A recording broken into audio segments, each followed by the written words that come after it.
है, कैसे हो आप लोग? उम्मीद करते हैं कि आप लोग एकदम अच्छे से होंगे और बहुत ही अच्छे तरीके से मन लगा करके आप लोग पढ़ाई कर रहे होंगे।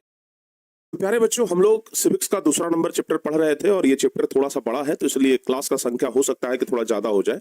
लेकिन हम लोग लगातार इस चैप्टर को खत्म करने का भी प्रयास कर रहे हैं और इसी सिलसिले में हम लोग पिछली क्लास में बहुत सारी चीज़ों को पढ़े थे। हम लोग पिछली क्लास में इस चैप्टर में क्या-क्या पढ़े थे? कुछ याद है आप लोगों को? अगर याद है तो सिर्फ टॉपिक का नाम आप लोग कमेंट कर दीजिए बस।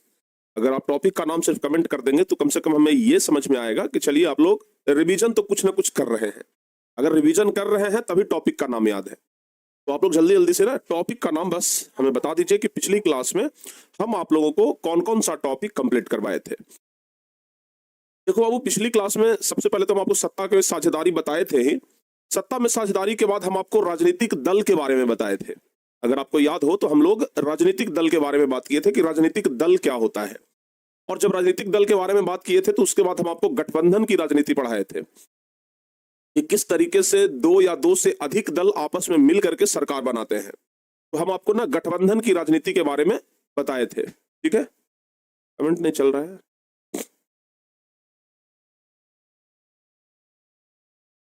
ठीक है बाबू, हम आपको गठबंधन की राजनीति के बारे में भी बताए थे। ठीक है ना, क्लियर? हम आपको ना इसके बाद क्या बताए थे? गठबंधन की राजनीति बताए थे। और गठबंधन की राजनीति हम लगभग शायद आप लोगों को बता दिए थे। ठीक है, गठबंधन की राजनीति ना हम लगभग आप लोगों को बता दिए थे। उसके बाद हम आपको ये भी बताए थे कि सत्ता में साझेदारी से क्या फायदा होता है। ये सब तो हम आपको खैर पहले चैप्टर में ही बता दिए थे। सत्ता में साझेदारी का क्या महत्व है, सत्ता में साझेदारी करने से आपको हम बताए थे कि राजनीतिक व्यवस्था जो है वो मजबूत होता है। सत्ता में साझेदारी करने से लोकतंत्र मजबूत होता है। सत्ता में साझेदारी करने से आपस में मतभेद जो है वो खत्म होता है। सत्ता में साझेदारी करने से राज्य की जनता, देश की जनता जागरूक होती है। तो इन सब चीजों के बारे में हम आप लोगों को बता दिए थे। ठीक है ना, आज हम लोग पढ़ने वाले हैं प्यारे बच्चों। सबसे पहले तो हम लोग पढ़ेंगे एक टॉपिक भाषा नीति के बारे में कि भाषा नीति है क्या। सबसे पहले तो ना आज हम लोग भाषा नीति के बारे में ही पढ़ेंगे। तो आइए भाषा नीति के बारे में सबसे पहले हम लोग समझने का प्रयास करते हैं। बाकी सब चीजों के बारे में तो लगभग हम आपको बता ही दिए हैं। तो आज ना हम लोग भाषा नीति सबसे पहले पढ़ेंगे। सबसे पहला टॉपिक का नाम क्या है? भाषा नीति। भाषा नीति के बारे में ही आज हम लोग पढ़ने वाले हैं। प्यारे बच्चों, भाषा नीति के बारे में हम आपको पढ़ाएंगे आज। तो एक मिनट, भाषा नीति, ठीक है ना। आप लोगों को पता है भाई, भारत दुनिया का तो बात खत्म करते हैं। भारत में अनेक प्रकार की भाषाएं बोली जाती है। भारत में बहुत तरह की भाषा है। हिंदी तो मान लिया जाए कि हम लोग लोकल यूज कर लेते हैं, लेकिन अगर गांव के लोगों से आप बात करेंगे तो गांव के लोग कोई मगही में बात करेंगे, कोई भोजपुरी में बात करेंगे, कोई मैथिली में बात करेंगे, कोई अलग अलग भाषाओं में ना सब लोग बात करते हैं। ठीक है, सब लोग अलग अलग भाषा में क्या करते हैं? बात करते हैं। तो सब लोगों से आप बात करेंगे ना तो अलग अलग भाषा में बात करेंगे। लेकिन संविधान जो है वो कहता है कि हम कितने सारी भाषाओं को मानेंगे। आप साउथ में चल जाइए, कर्नाटक में चल जाइएगा अलग भाषा, तमिल में चल जाइएगा अलग भाषा, तेलुगु में चल जाइए, तो भाई सब जगह पे अलग अलग भाषा बोली जाती है। लेकिन हाँ, एक बात आप लोग ध्यान रखिएगा, कभी भी भाषा के आधार पर काम किसी का रुकता नहीं है। कभी ऐसा हुआ है कि हम भोजपुरी बोलते हैं लेकिन ऑफिस में गए तो भोजपुरी बोलने वाला कोई नहीं है तो वहां पे हमारा काम रुक गया? ऐसा कभी होता है? नहीं होता है। तो भाषा के चलते देश में किसी प्रकार का रुकावट नहीं होता है, और भाषा के चलते देश में किसी काम में किसी प्रकार का रुकावट नहीं होने देना ही भाषा नीति कहलाता है। ठीक है ना, एक बार ध्यान रखिएगा। भाषा के चलते देश में एकदम इसका स्पष्ट आप लोग लिख लीजिएगा कि भाषा के चलते, लिख लीजिएगा एकदम स्पष्ट तरीके से कि भाषा के चलते देश में, भाषा के चलते देश में किसी भी प्रकार के काम का रुकावट, किसी भी प्रकार के काम का रुकावट न होने देना ही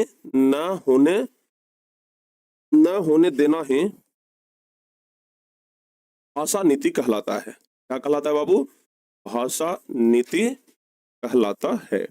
कभी ऐसा हुआ है, आप में से बहुत सारे ऐसे बच्चे होंगे जो भोजपुरी बोलते होंगे, आप में से बहुत सारे ऐसे लोग होंगे जो भोजपुरी बोलते होंगे, लेकिन कभी ऐसा हुआ है कि आप किसी ऑफिस में गए काम कराने के लिए, तो वहां तो सब लोग हिंदी बोलने वाला है, वहां तो भोजपुरी बोलने वाला नहीं है, तो फिर आपका काम नहीं होगा या फिर भाषा के कारण रुकावट आ गया काम में? कभी ऐसा हुआ है? नहीं हुआ है। तो कभी ऐसा नहीं हुआ है, बस इसी को भाषा नीति कहते हैं, ध्यान रखिएगा। अगर पूरे भारत की बात की जाए तो पूरे भारत में लगभग 114 प्रकार की भाषाएं बोली जाती है। पूरे भारत में प्यारे बच्चों, हम जो बता रहे हैं ना उसको जरा गौर से सुनिएगा। हम क्या बोल रहे हैं कि पूरे भारत में लगभग पूरे भारत में लगभग 114 प्रकार, पूरे भारत में लगभग 114 प्रकार की भाषा, 114 प्रकार की भाषा, पूरे भारत में लगभग 114 प्रकार की भाषा बोली जाती है। पूरे भारत में लगभग 114 प्रकार की भाषा बोली जाती है, जिसमें, ऐसे मत करिए, पूरे भारत में कितने प्रकार की भाषा, 114 प्रकार की भाषा बोली जाती है, लेकिन संविधान जो है वो सिर्फ 22 भाषाओं को ही मान्यता दिया है। संविधान के 8वीं अनुसूची में 22 भाषाओं को रखा गया है। संविधान कितने भाषाओं को मान्यता देता है? 22 भाषाओं को मान्यता दिया गया है। तो लिखेंगे कि पूरे भारत में लगभग 114 प्रकार की भाषा बोली जाती है, लेकिन संविधान के 8वीं अनुसूची में, लेकिन संविधान के 8वीं अनुसूची में, संविधान के 8वीं अनुसूची में, संविधान के 8वीं अनुसूची में केवल 22 भाषाओं को मान्यता दिया गया है। 22 भाषाओं को, केवल 22 भाषाओं को मान्यता दिया गया है, केवल 22 भाषाओं को मान्यता दिया गया है। ठीक है ना? तो भाषा नीति आप लोग समझ लीजिएगा। भाषा के आधार पर देश में कहीं पर किसी भी दफ्तर में किसी भी काम को नहीं रोकना ही भाषा नीति कहलाता है। यानी कि भाई कोई भी भाषा बोलिए, काम में रुकावट नहीं होना चाहिए। इसी को क्या कहते हैं? भाषा नीति कहते हैं। ठीक है ना? हमारे देश में लगभग 114 प्रकार की भाषा बोली जाती है, लेकिन संविधान जो है वो केवल 22 प्रकार की भाषाओं को मान्यता देता है और इसे 8वीं अनुसूची में शामिल किया गया है। संविधान का अनुच्छेद 343 याद रखिएगा, संविधान का अनुच्छेद 343 के अनुसार भारत की जो राष्ट्रभाषा है वो हिंदी है। ठीक है ना? ध्यान रखिएगा, अनुच्छेद 343 के अनुसार, अगर आपको बता ही रहे हैं तो पूरा विस्तार से बता देते हैं। संविधान के अनुच्छेद 343 में, संविधान के अनुच्छेद 343 में हिंदी को राष्ट्रभाषा का दर्जा दिया गया है। हिंदी को राष्ट्रभाषा का दर्जा दिया गया है। हिंदी को राष्ट्रभाषा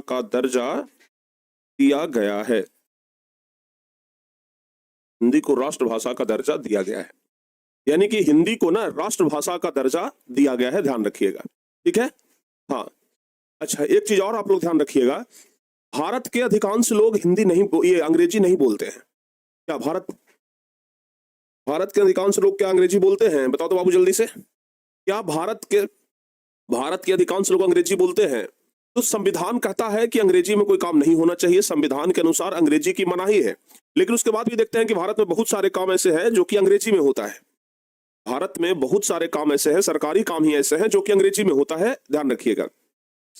इसी के चलते तमिलनाडु राज्य में आंदोलन ही हो गया। ठीक है ना? अंग्रेजी में पहले काम नहीं होता था, पहले जितना भी काम होता था ना वो हिंदी में होता था। ठीक है?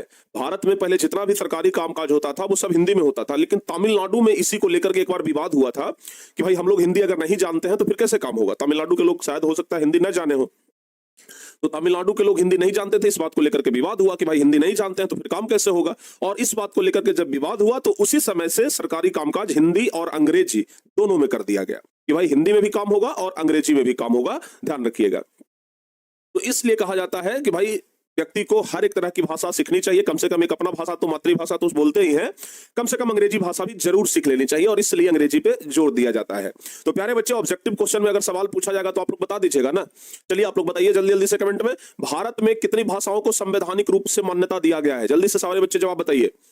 भारत में कितने भाषाओं को संवैधानिक रूप से मान्यता दिया गया है? जवाब क्या बताइएगा? अगर ये ऑब्जेक्टिव क्वेश्चन में आ गया तो जवाब क्या बताइएगा? संविधान में जवाब, ये संविधान में कितने भाषाओं को? तो 22 भाषाओं को मान्यता दिया गया है। ठीक है ना? तो ये आप लोग अच्छे तरीके से याद रखिएगा। तो ये भाषा नीति आप लोग समझ गए, बस भाषा नीति इतना ही है, आप लोग बता दीजिएगा। अब प्यारे बच्चों आगे आते हैं, जिसको पढ़ते हैं सत्ता का। जो अगला टॉपिक है, अगला टॉपिक क्या है? अगला टॉपिक है सत्ता का विकेंद्रीकरण। अगला टॉपिक है सत्ता का विकेंद्रीकरण। ध्यान से जरा समझिएगा। अगला टॉपिक का नाम क्या है बाबू? अगला टॉपिक का नाम क्या है? सत्ता का विकेंद्रीकरण। अब ये सत्ता का विकेंद्रीकरण क्या है? सत्ता का विकेंद्रीकरण क्या है, जरा समझिएगा आप लोग। बाबू ये से समझ लो इसको कि विकेंद्रीकरण कहने का मतलब होता है शक्ति का बंटवारा। विकेंद्रीकरण कहने का क्या मतलब होता है? विकेंद्रीकरण कहने का मतलब होता है शक्ति का बंटवारा। शक्ति का बंटवारा। विकेंद्रीकरण क्या मतलब होता है? शक्ति का बंटवारा। भारत में ना संविधान में ही शक्ति का बंटवारा कर दिया गया है। संविधान लिखने वाले ने बहुत दिमाग लगाया। हमारे संविधान लिखने वाले जितने भी वीर पुरुष थे उन्होंने सोचा कि भाई अगर शक्ति एक व्यक्ति के हाथ में आएगा फिर तो वो राक्षस बन जाएगा, इसलिए शक्ति कभी भी एक व्यक्ति के हाथ में नहीं आने देना है, शक्ति का बंटवारा करना है। और इसलिए उन्होंने क्या किया कि शक्ति का बंटवारा किया। इसलिए क्या किया? शक्ति का बंटवारा किया। और शक्ति का बंटवारा जब हुआ तो सबसे ज्यादा पावर दिया गया केंद्र सरकार को।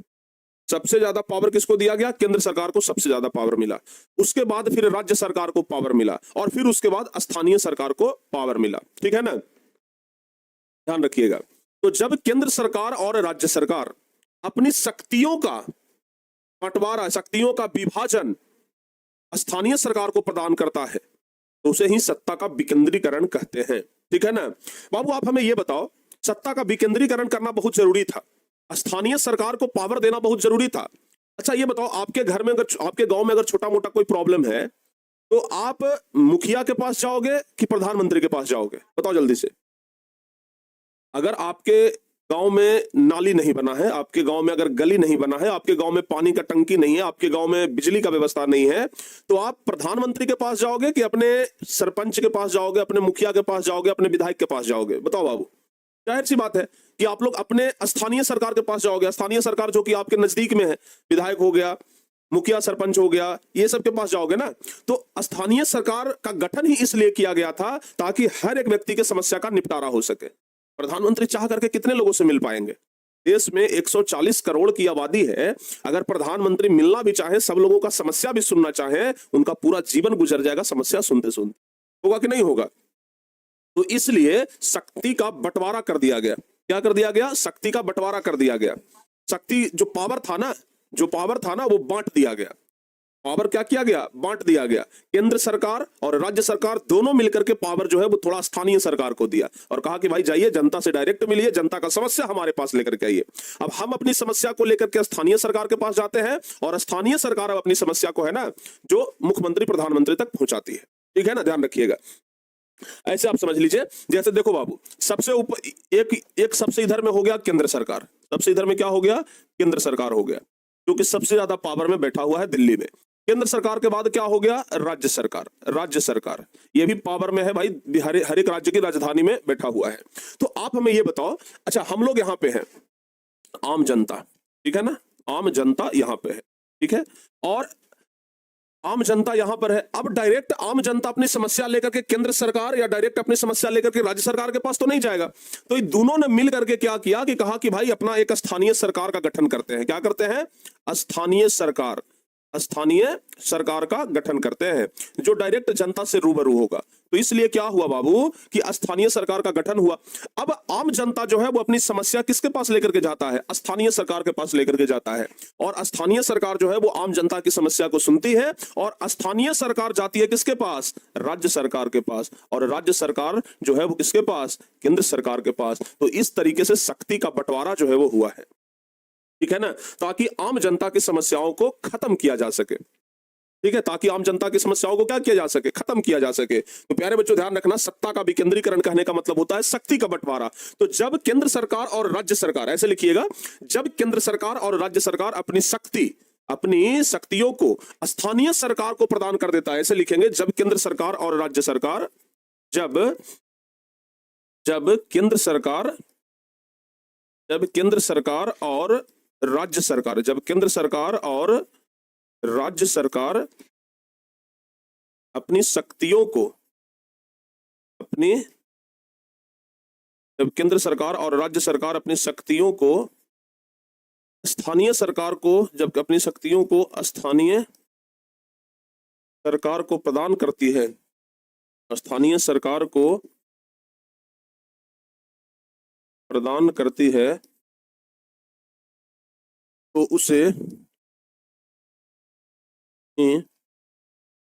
तो तो उसे ही सत्ता का विकेंद्रीकरण कहते हैं। तो उसे ही सत्ता का विकेंद्रीकरण कहते हैं। तो उसे ही सत्ता का विकेंद्रीकरण कहते हैं। ठीक है ना, सत्ता का विकेंद्रीकरण उसे ही कहते हैं, ध्यान रखिएगा। समझ में आया बाबू, ध्यान रखिएगा। क्योंकि सत्ता का विकेंद्रीकरण इसलिए भी करना जरूरी है क्योंकि विभिन्न समस्याओं का निपटारा स्थानीय स्तर पर अच्छे तरीके से हो जाता है। हम लोग साथ ही साथ ये भी लिख लेंगे, सत्ता का विकेंद्रीकरण इसलिए जरूरी है, सत्ता का विकेंद्रीकरण इसलिए जरूरी है, सत्ता का विकेंद्रीकरण इसलिए जरूरी है क्योंकि सत्ता का विकेंद्रीकरण इसलिए जरूरी है क्योंकि इससे सभी समस्या का निपटारा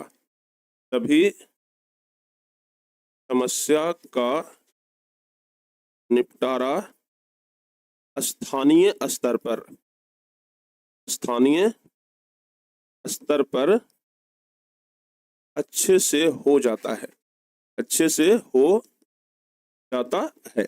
जैसे कहने का मतलब प्यारे बच्चों कि अगर हम लोग स्थानीय सरकार के पास जाएंगे तो अपना बात खुल करके कह पाएंगे, लेकिन डायरेक्ट अगर राज्य सरकार और केंद्र सरकार के पास जाएंगे तो हमारी समस्या को सुनने वाला भी कोई ढंग से नहीं रहेगा, सुनेगा भी तो हमारा काम नहीं होगा। इसलिए स्थानीय सरकार का गठन किया गया ताकि क्या हो, ध्यान रखिएगा, ताकि क्या हो, हमारी समस्याओं को अच्छे तरीके से सुना जा सके, हमारी समस्याओं को अच्छे तरीके से हल किया जा सके। तो इसलिए सत्ता का विकेंद्रीकरण हुआ। तो अगर आपसे पूछा जाएगा कि सत्ता का विकेंद्रीकरण, तो सत्ता का विकेंद्रीकरण कहने का क्या मतलब हुआ, सत्ता का विकेंद्रीकरण कहने का क्या मतलब हुआ, याद रखिएगा, सत्ता का विकेंद्रीकरण कहने का मतलब हुआ शक्ति का बंटवारा। याद रहेगा, सत्ता का विकेंद्रीकरण कहने का क्या मतलब, शक्ति का बंटवारा। याद रहेगा बाबू, बताइए, सत्ता का विकेंद्रीकरण कहने का मतलब शक्ति का बंटवारा।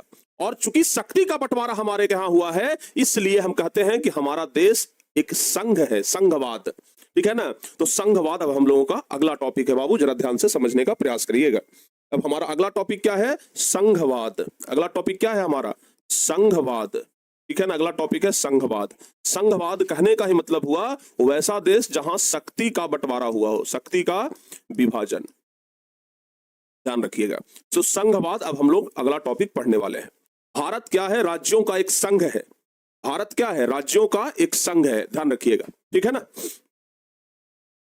भारत राज्यों का क्या है बाबू, भारत जो है वो राज्यों का एक संघ है, ये बात आप लोग याद रखिएगा। हाँ, शक्ति का बंटवारा। विकेंद्रीकरण कहने का मतलब, कहीं पर भी विकेंद्रीकरण अगर शब्द लिखा हुआ रहे कि विकेंद्रीकरण, तो विकेंद्रीकरण मतलब शक्ति का बंटवारा। ठीक है ना, ध्यान रखिएगा। तो प्यारे बच्चों, अब हम लोग संघवाद समझते हैं, जिसको संघीय शासन भी कहते हैं।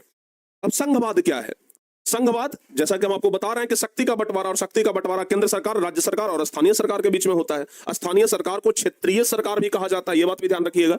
स्थानीय सरकार को क्षेत्रीय सरकार भी कहा जाता है। तो याद रखिएगा, संघवाद सरकार का वह रूप है जिसमें शक्ति का विभाजन आंशिक रूप से, ध्यान से सुन लीजिएगा हम क्या बोल रहे हैं, संघवाद सरकार का वह रूप है, संघवाद सरकार का वह रूप है। पहले सुन करके याद हो जाना चाहिए, लिखाई तो बाद में होगा, पहले आप लोग हमारी बातों को सुन करके उसको याद करने का कोशिश करिए। संघवाद सरकार का वह रूप है जिसमें शक्ति का बंटवारा आंशिक रूप से केंद्र सरकार, राज्य सरकार और क्षेत्रीय सरकार के बीच में होता है। ठीक है ना, ध्यान रखिएगा। ये तो अभी हम आपको बता दिए कि भाई शक्ति का बंटवारा किसके किसके बीच में होगा, केंद्र सरकार, राज्य सरकार और स्थानीय सरकार के बीच में।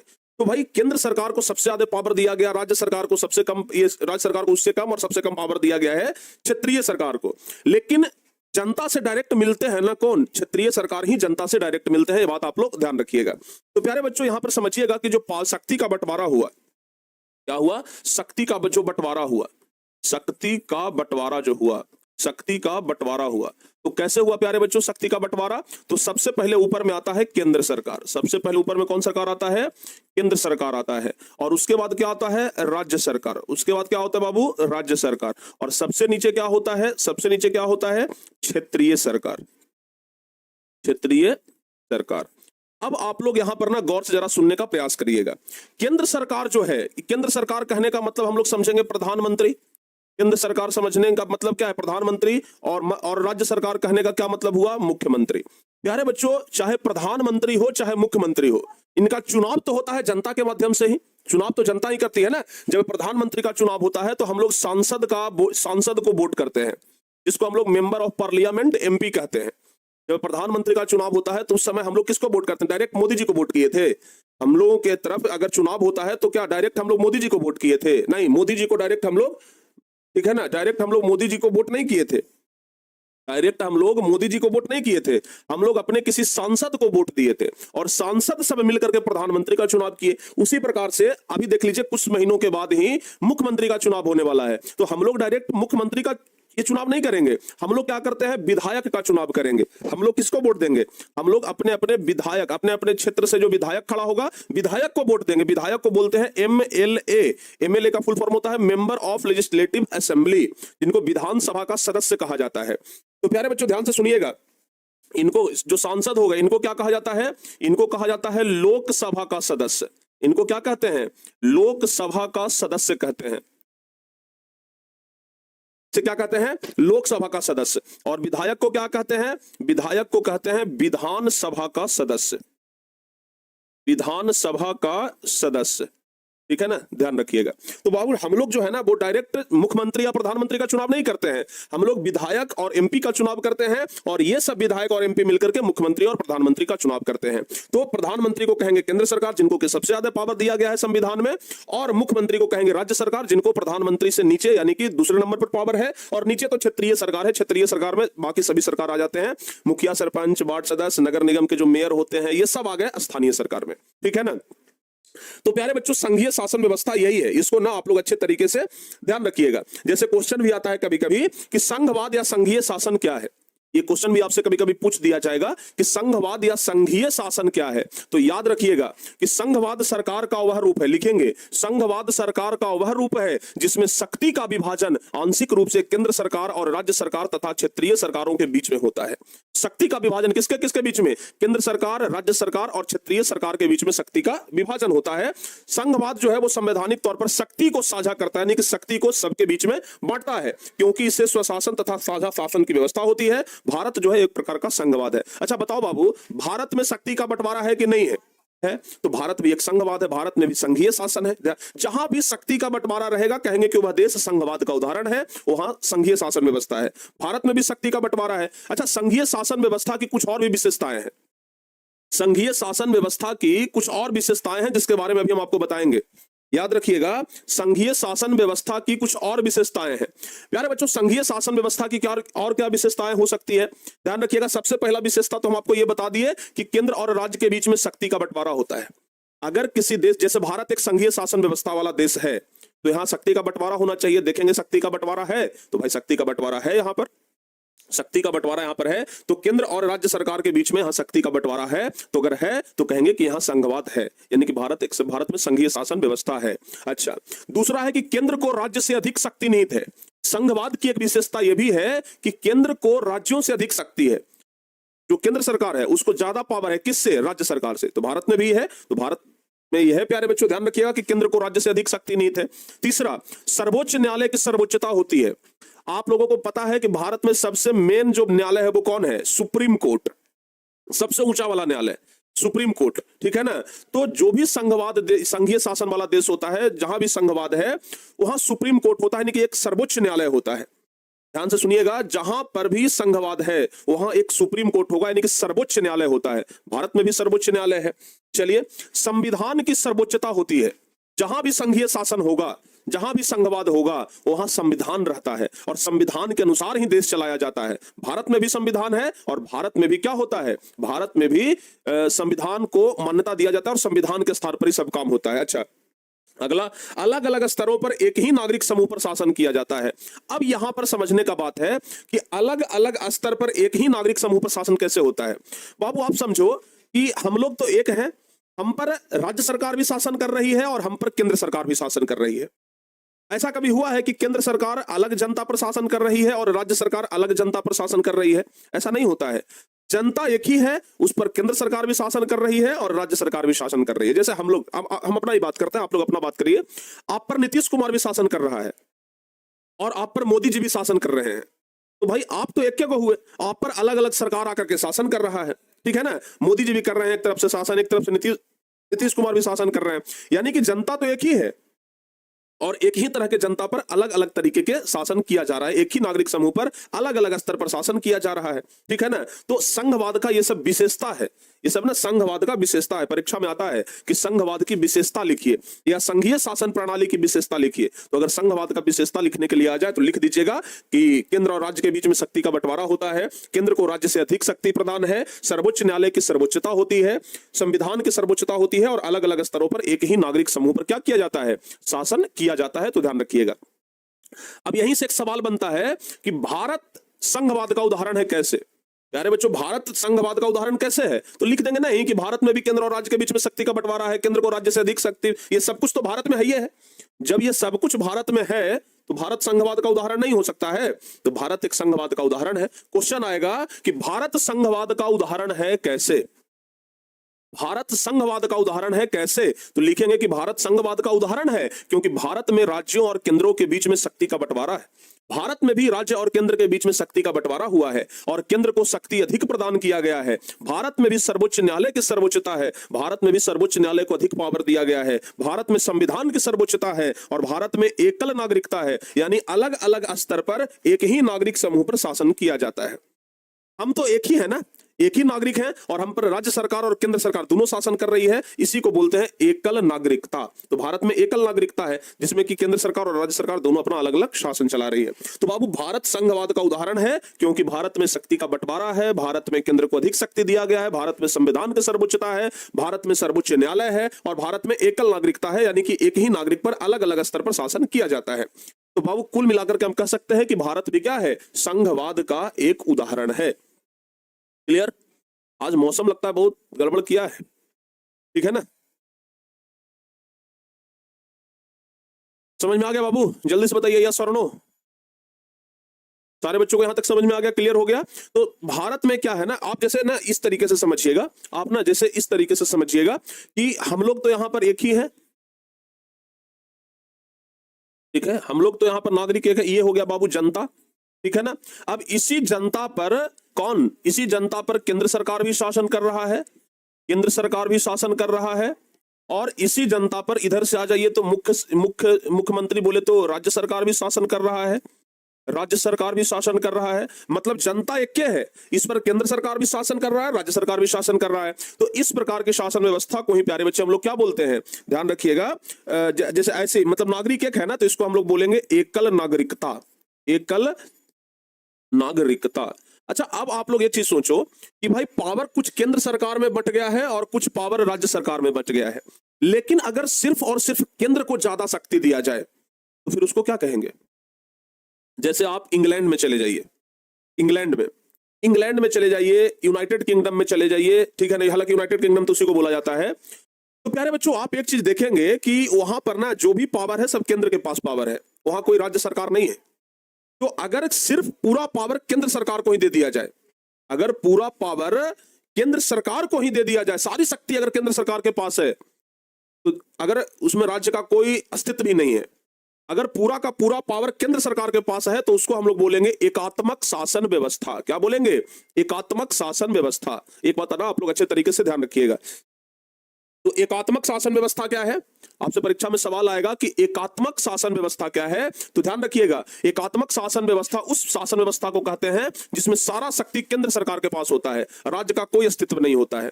यानी कि देखो भाई, संघवाद जहां पर संघीय शासन व्यवस्था है, आप लोग को समझना पड़ेगा, एक दो चीज आप लोग को समझना पड़ेगा। एक तो समझना पड़ेगा संघीय शासन व्यवस्था, संघीय शासन व्यवस्था आप लोग को समझना पड़ेगा, संघीय शासन व्यवस्था, और दूसरा समझना पड़ेगा एकात्मक शासन व्यवस्था, एकात्मक शासन व्यवस्था, एकात्मक शासन व्यवस्था। ये दो चीज ना आपको समझना पड़ेगा। बाबू संघीय शासन व्यवस्था क्या है?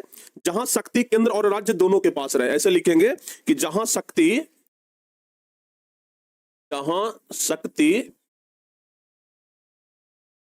केंद्र और राज्य, जहां शक्ति केंद्र और राज्य, जहां शक्ति केंद्र और राज्य दोनों के पास रहे, जहां शक्ति जो है वो केंद्र और राज्य दोनों के पास रहे, दोनों के पास विभाजित हो।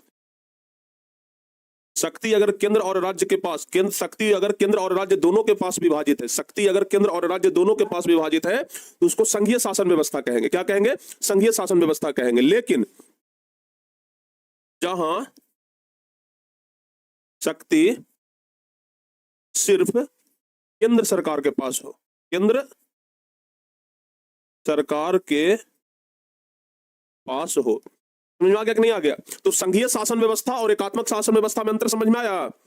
जहां शक्ति केंद्र और राज्य दोनों के पास हो उसको हम लोग संघीय शासन व्यवस्था कहेंगे। क्या कहेंगे? संघीय शासन व्यवस्था कहेंगे। और जहां शक्ति सिर्फ और सिर्फ क्या हो, केंद्र के पास निहित हो, उसको हम लोग एकात्मक शासन व्यवस्था कहेंगे। तो भाई संघीय शासन व्यवस्था का उदाहरण तो भारत हो जाएगा कि भारत में क्या है, भारत में क्या है भाई, बाहर में लगता है बड़ा जोरदार बारिश आया है, बहुत खतरनाक वाला बारिश, इतना खतरनाक वाला बारिश है ना, पूरा एकदम लगता है पटना अंधेरा कर दिया। जरा देखने दो यार हमें, हैं? अरे वाह,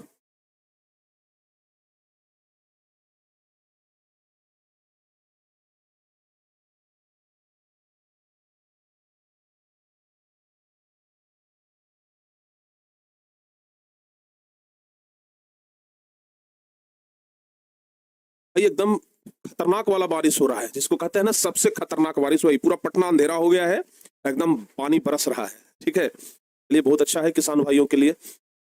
ऐसे भी आज हमारे मोबाइल पर एक नोटिस आया था, हमारे मोबाइल पर आज ही एक नोटिस आया था, शायद क्या था, झारखंड में बहुत अत्यधिक बारिश की सूचना प्राप्त हुई है जिससे गया जिला में वर्षा हो रही है।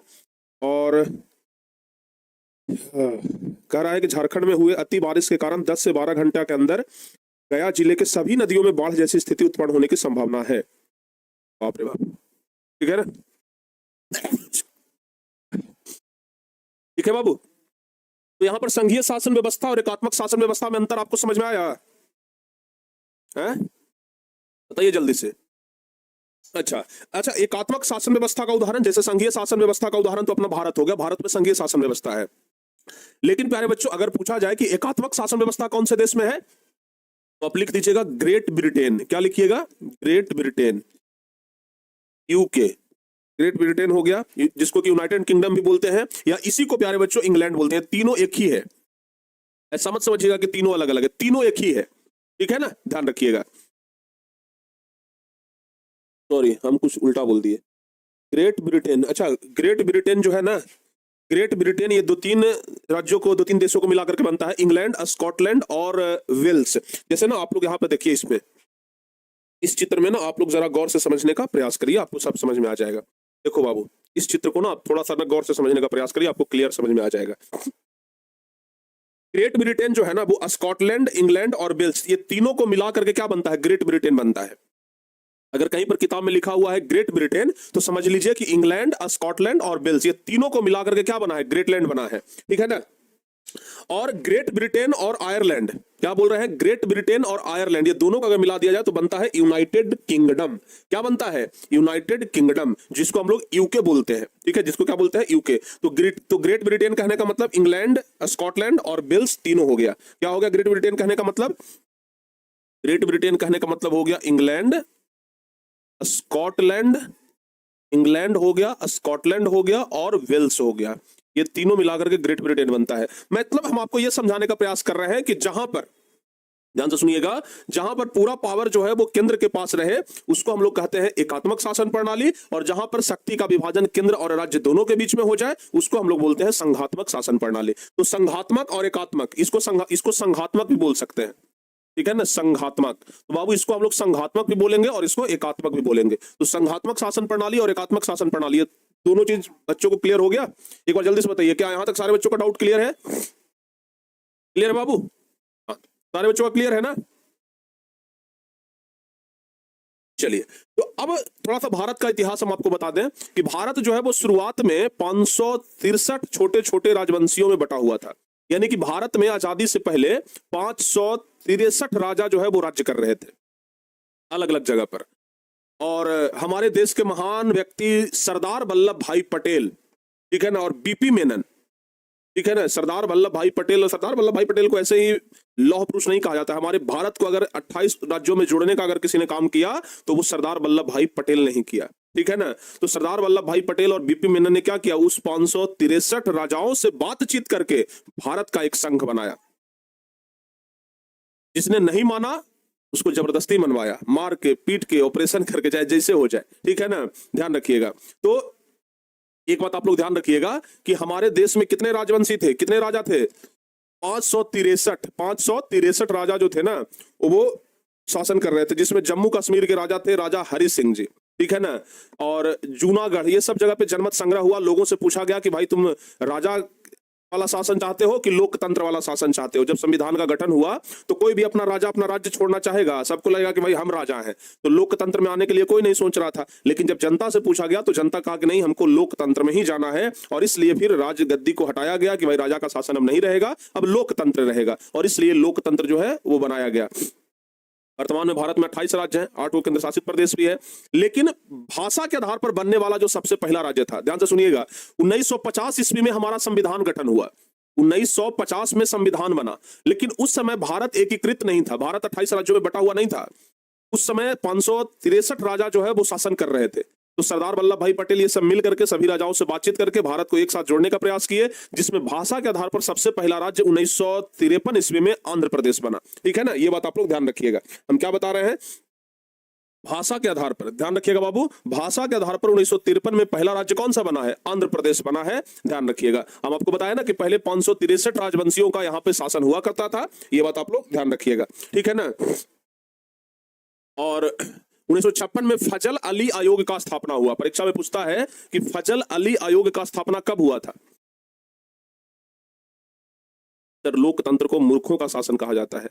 मूर्खों का शासन इसलिए कहा जाता है क्योंकि एक चीज तो गड़बड़ हुआ ना कि नेता लोग अगर अनपढ़ भी है तो वो नेता बन जाता है और पढ़े लिखे लोगों पर शासन चलाता है, ठीक है ना, बस यही इसलिए उस मूर्खों का शासन कहा जाता है, ठीक है। तो देखिए 1956 में फजल अली आयोग का स्थापना हुआ। 1956 में फजल अली आयोग का स्थापना हुआ, जिसके तहत भाषाई राज्य का गठन हुआ। 1960 में बंबई को 2 भागों में बांट दिया गया, महाराष्ट्र और गुजरात। हालांकि ये सब आपकी किताब में नहीं है, ये सब बस जानकारी के लिए हम आपको बताते रहे हैं। नागालैंड राज्य का गठन हुआ 1963 में। पंजाब और हरियाणा 1966 में बना। मद्रास को तोड़ करके तमिलनाडु का स्थापना किया गया 1979 ईस्वी में। हिमाचल प्रदेश का स्थापना हुआ 1971 ईस्वी में। उसके अलावा हो गया त्रिपुरा, मेघालय, मणिपुर, ये सब का स्थापना हुआ 1972 ईस्वी में। धीरे धीरे धीरे धीरे करके सब राज्य बनते गए, एक ही बार में ना टोटल राज्य नहीं बन गया था, ये बात ध्यान रखिएगा।